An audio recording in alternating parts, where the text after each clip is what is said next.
കോഴിക്കോട് പേരാമ്പ്രയിൽ കോൺഗ്രസിന്റെ നേതൃത്വത്തിലുള്ള ഹർത്താൽ പൂർണ്ണം. പേരാമ്പ്ര CKGM കോളേജ് യൂണിയൻ സംഘർഷവുമായി ബന്ധപ്പെട്ട് പോലീസുമായുണ്ടായ തർക്കമാണ് ഹർത്താലിലേക്ക് എത്തിയത്. സംഘർഷ സാധ്യത കണക്കിലെടുത്ത് പ്രദേശത്ത് കൂടുതൽ പോലീസിനെ വിന്യസിച്ചിട്ടുണ്ട്. YS അഭിനന്ദ് തയ്യാറാക്കിയ റിപ്പോർട്ടിലേക്ക്. പേരാമ്പ്രയിൽ കോൺഗ്രസിന്റെ ഹർത്താൽ തുടരുകയാണ്. എന്തായാലും പണിമുടക്കിൽ ജനങ്ങൾ ആകപ്പാടെ വലഞ്ഞിരിക്കുമെന്ന് തന്നെയാണ് മനസ്സിലാക്കുന്നത്. ഇന്നലെ CJKM കോളേജിലെ കോളേജ് യൂണിയൻ തെരഞ്ഞെടുപ്പുമായിട്ട് ബന്ധപ്പെട്ട ഉണ്ടായ സംഘർഷമാണ് ഇത്തരത്തിലേക്ക് കോൺഗ്രസ് ഹർത്താൽ പ്രഖ്യാപിക്കാനുള്ള കാരണം. LDF-നും CPM-നും സഹായിക്കാൻ വേണ്ടിയിട്ട് പോലീസ് മുന്നിട്ടിറങ്ങുന്നു എന്ന് ആരോപിച്ചാണ് ഇപ്പോൾ UDF ഹർത്താൽ പൂർണ്ണമായിട്ടും ഇപ്പോൾ പുരോഗമിക്കുകയാണ്. കടകൾ അടപ്പിച്ചിരിക്കുകയാണ്. കോൺഗ്രസ് പ്രവർത്തകർ തന്നെ നമ്മളോടൊപ്പം ചേരുകയാണ്. ഈ LDF പോലീസിന് കൂട്ടുനിൽക്കുന്നുവെന്ന് ആരോപിച്ചാണ് നിങ്ങൾ ഹർത്താൽ. ഇപ്പോൾ പൂർണ്ണമായിട്ടും ഹർത്താലാണ് പേരാമ്പ്രയിൽ. നമ്മൾ ഇന്നലെ ഹർത്താൽ പ്രഖ്യാപിക്കാനുണ്ടായ ഒരു സാഹചര്യം, പേരാമ്പ്ര CKGM ഗവൺമെന്റ് കോളേജ് കാലാകാലങ്ങളായി SFI ജയിച്ചു വരുന്നൊരു കോളേജാണ്. ഈ തെരഞ്ഞെടുപ്പിൽ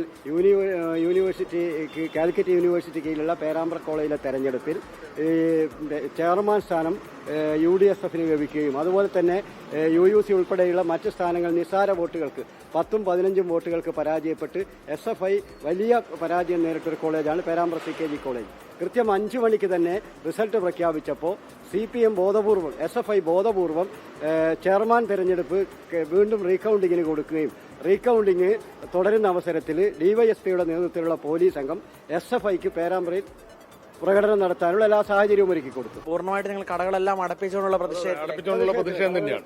കാരണം ഇത് ഏകപക്ഷീയമായ ആക്രമണമാണ് ഉണ്ടായത്. അന്ന് ഇലക്ഷൻ നടന്ന് കൌണ്ടിംഗ് സമയത്ത് SFI മാരകമായി കല്ല് എറിഞ്ഞ് ഞങ്ങളുടെ പ്രധാന പ്രവർത്തകർക്കൊക്കെ പരിക്ക് പറ്റി.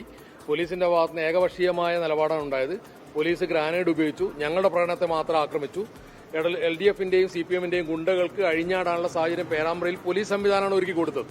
അതിന്റെ ഭാഗമായിട്ട് പൂർണ്ണമായ ഹർത്താലാണ്. ബാങ്കുകൾ, വിദ്യാഭ്യാസ സ്ഥാപനങ്ങൾ എല്ലാം പൂർണ്ണമായും ജനങ്ങൾ സഹകരിക്കും.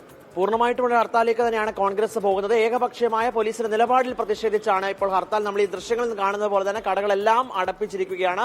ആവശ്യ സർവീസുകൾ, ബാങ്ക് ഉൾപ്പെടെയുള്ള പ്രധാനപ്പെട്ട കാര്യങ്ങളെല്ലാം തന്നെ അടപ്പിച്ചുകൊണ്ടുള്ള പ്രതിഷേധത്തിലേക്കാണ് ഇപ്പോൾ കോൺഗ്രസ് കടന്നിരിക്കുന്നത്. വൈകിട്ട് 6 മണി വരെയാണ് ഹർത്താൽ. പേരാമ്പ്രയിൽ നിന്നും വിഷ്ണു കച്ചേരിക്കൊപ്പം YS അഭിനന്ദ്, 24. ലോകത്തെവിടെയായാലും ഏത് സമയത്തും 24 വാർത്തകളും ഓഗ്മെന്റഡ് റിയാലിറ്റി പാക്കേജുകളും എക്സ്പ്ലെയിനറുകളും വിശദമായി കാണാൻ ഞങ്ങളുടെ YouTube ചാനൽ നിങ്ങൾക്ക് സബ്സ്ക്രൈബ് ചെയ്യാം.